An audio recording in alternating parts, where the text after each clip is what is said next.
Hi நண்பா, உங்கள் Tamil. Today ஒரு இம்பார்ட்டன் நியூஸ் தான் பார்க்குறோம். என்னென்னா, ஆன்மீக குரு பாபா சிவானந்த். ஓகேங்களா, இவர் பற்றி உங்களுக்கு எல்லாருக்குமே ரீசெண்டாக ரொம்ப பாப்புலராக தெரிஞ்ச ஒரு தான். என்னென்னா, இவர் யோகாவும் ஆன்மீகத்தில் ரொம்ப ஈடுபாடோடு இருந்தவர். ஓகேங்களா, இவர் எங்கே ஃபஸ்ட்டு பிறந்தார்னா வங்காளதேசத்தில் 1996ஆம் ஆண்டு ஆகஸ்ட் 8ஆம் தேதி பிறந்தார். ஓகேங்களா, அப்பிருந்து அதுக்கப்புறம் அவரோட தனது வாழ்க்கையில் யோகாவும் ஆன்மீகத்தையும் பயன்படுத்தி நிறைய சேவையில் ஈடுபட்டு வந்திருக்காரு.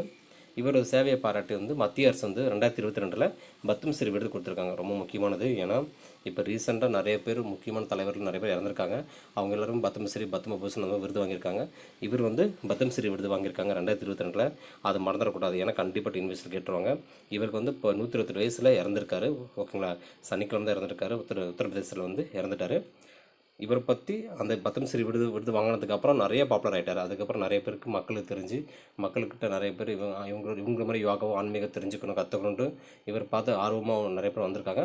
அதுக்கு முன்னாடி அவ்வளோவா பாப்புலர் ஆகலாலும் பத்மஸ்ரீ வாழ்ந்த பிறகு நிறைய பேர் பாப்புலராக நிறைய பேர் தெரிஞ்சுட்டாங்க. ஓகேங்களா, இவரை பற்றி ரொம்ப முக்கியமானது என்னென்னா பத்மஸ்ரீ வாங்கியிருக்காரு 2022. அது தெரிஞ்சுக்கோங்க. அது ரொம்ப முக்கியம். இந்த வீடியோ பிடிச்சா லைக் பண்ணுங்கள், சப்ஸ்கிரைப் பண்ணுங்கள், எல்லாருக்கும் ஷேர் பண்ணுங்கள். பயன்பா உங்கள் தமிழ்.